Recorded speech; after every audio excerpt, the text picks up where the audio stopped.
Hi everyone. Welcome to day 11 where we are talking about the AWS tutorial and we are more focused on the DevOps journey. So we are covering the different technologies as well, Terraform, CI/CD and the Kubernetes as well. Right now we have covered few of the tutorials on the Terraform side. So like we have completed complete course on the Terraform side that you can watch out on the channel, and we have started covering the AWS tutorials as well. Few videos on the AWS side are already there, but we are creating a complete course on the AWS now. So what all we have talked till now? We have talked about your what were the things before the cloud, before the AWS cloud and the different clouds. Why cloud came into the picture? Why different cloud vendors came into the picture, and what kind of solutions they are providing. We have also talked about how to set up your free AWS account, and you get started with your DevOps journey. You get started with your AWS cloud journey. We have started with AWS EC2 service, and till now we have talked about your different properties of the EC2, and we have talked about what are the different instance classes, what are the different instance types available, what are the naming conventions, what is the elastic block storage. We have talked about the what is EC2 IP address, what are the different type of IP addresses are available, and what's the need of all this, correct? What's the properties of this? So we have talked about private IP address, public IP address, and elastic IP address. Then we have talked about the user data, for how user data can be helpful for your day-to-day automation, and how can it save your time and effort both for launching your launching your software over the servers. Then we have talked about what how can you write your first shell script on your EC2 instances, and after that we have talked about what is the launch template, what's the use of launch template, and we have covered the demo as well for all these stuffs till now. And we have talked about the auto scaling groups, and CloudWatch alarm setup you can see in the video, and you can see how to set up the CloudWatch alarm as well. Then we have talked about the EC2, we will be talking about the EC2 target groups. So till now, if you have not watched out all these details, all this content, you can watch out the videos up to day 10, from day 1 to day 10, and then you can jump in directly from here from the target groups. So let's move from here onwards. So target group, like just to get understanding of the target groups, let's understand with one of the example. So if you have one e-commerce application, you see there are multiple services available, correct? You have profile segments, you have your order segment, you have your cart segment, you have your payment segment, you have your different products and category segment over the e-commerce application. You want that for your order system, there should not be only one EC2 instance, but for your order system there should be at least 5 number of server which will serve the traffic of your orders, correct? So different endpoints are coming, different path, user is navigating from one endpoint to another endpoint, from profile segment to order system, from card system to order system, then payment system, everything. So for one particular kind of request, there will not be only one EC2 instance which will serve the traffic, but there will be multiple EC2 instances to serve that particular traffic. So the group of EC2 instances which will serve one kind of service, that will be called as a target group, correct? So it's a target group is nothing but a combination of EC2 instances. It's a group of EC2 instances which will serve a particular business need, correct? So where it can be utilized? It can be utilized to route traffic to different servers. It can be utilized to route traffic onto different path, like slash order, slash card, slash profile, slash payment, everything. So that kind of for path based routing it can be utilized. Then your target group can be utilized in application load balancer. ALB stands for your application load balancer for path based routing, correct? We will be talking about application load balancer and different kind of load balancer which are available in the AWS later on, moving to the next slide, correct? So before that, let's talk about the EC2 multi-tenancy as well.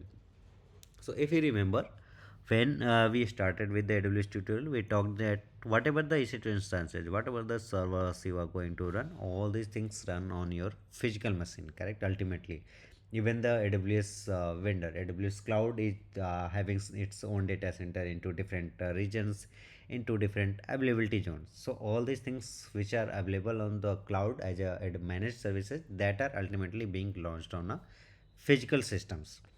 So EC2 runs on top of physical host machine managed by AWS using virtualization technology. And which technology supports in the virtualization? You can say about the hypervisor. Hypervisor is one of the technology which running on the host machine is responsible for sharing the underlying physical resource between the virtual machines. So just suppose that you have 100 GB of physical host machine. You have physical host machine which has the capacity of 100 GB of memory, 100 core of CPU, correct? And then you want to segregate this 100 GB memory into 10 different EC2 instances.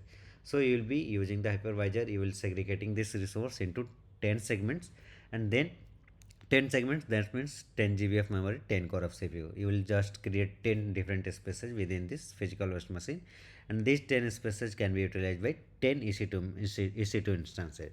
So hypervisor will be helpful for you. This idea, this idea of sharing underlying hardware is called multi-tenancy, correct? Hypervisor is responsible for isolating the VMs from each other, like all these 10 EC2 instances which will be on one physical machine, that will be segregated from each other, and hypervisor will be the one which will segregate it from the networking perspective, from the resource usage perspective, correct? This means multiple EC2 instances running on the same host are secure and separate from each other, correct? Its networking will be separate, its data storage will be separate. So ultimately the EC2 instances will be separate for everyone. Like I am launching the EC2 instance, that I can manage, that I can handle. If you are launching the EC2 instance, that might be on the same physical host machine, but that you can manage, correct? I cannot manage that. So it's a separate and the virtual. So this particular property is called as multi-tenancy. Talking about the target groups, what we talked here, we will be saying about the your different kind of scripts that we will be utilizing to launch your target groups, and how path-based routing will happen, that we will see in the next video. In this particular, we will be talking about the different load balancers as well, which are available in the AWS in the EC2. So mainly there are three type of load balancer: application load balancer, network load balancer, and gateway type of load balancer. We will be focused more on the application load balancer and the network load balancer because these two are being utilized extensively. So what are the differences between these two load balancers, that we will see over here. What's the purpose of load balancer? Application load balancer and network load balancer. Both of them will be used for routing the traffics only, but there are differences. So your application load balancer works on layer 7. When we say the layer 7 or the layer 4, we are talking about the OSI model, correct?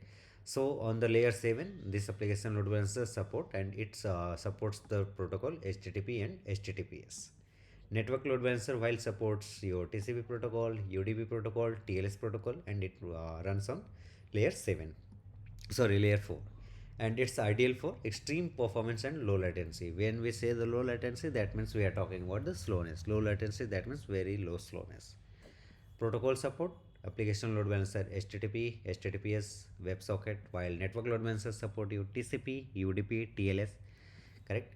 Performance wise, application load balancer request at the application layer, that we talked about the layer 7, introducing a slight latency for routing decisions. When we say the slight latency, that means there will be a bit of latency, there will be a bit of slowness. While network load balancer process request all the at the transport layer with ultra low latency. When we say the ultra low latency, that means it will be very minimal kind of slowness while using the network load balancer. Talking about the routing features, application load balancer supports your path-based routing. When we say the path-based routing, the same example, you have your e-commerce application, you have your profile segment, your order segment, your cart system, and user is navigating from one particular path to another path, correct? So application load balancer can be most suited for the path-based routing, correct? Slash path, slash order, slash cart, slash profile. So for that kind of feature, application load balancer can be most suited. While network load balancer does not supports routing in that way, it supports routing in based on IP and port. Sticky sessions, like how or up to how much time duration your session will be maintained, that can be supported by application load balancer while using cookies. Network load balancer supports but using source IP. Performance under the load, net application load balancer can be suited for a moderate volume of traffic for the web applications, while the network load balancer can serve million of requests, million of traffic, correct, with very low latency, very with a very bit of low slowness. Use cases for this tool advancer: application load balancer can be utilized for web application having the microservice based architecture, or for the serverless architecture, while the network load balancer can be utilized for application requiring ultra low latency, static IP or high throughput, example gaming and IoT. Other examples for the network load balancer can be your real-time streaming, data streaming, your real-time data streaming for your live election news, correct. So the all the counting and other things, your satellite launching for the defense system, where you have to manage or monitor the system 24/7, correct. For those kind of stuffs, your network load balancer can be utilized, correct. So uh, till now we have talked about the your load balancers details, and we have talked about the target groups. In our next video we will see how this target group scripts can be utilized to launch the different EC2 instances on the different paths, and how it can be mapped with the load balancer to get on the to serve the traffic based on the different path. So we will see how path-based routing can be seen while using the load balancer, correct, with the different servers. So that's the thing we will see in the next video. So till the time, let's say thank you and bye bye, and stay tuned with the channel, and try to subscribe if you want to watch out the more content, the technical content over the channel. So that will be helpful for me as well. So thank you, bye bye.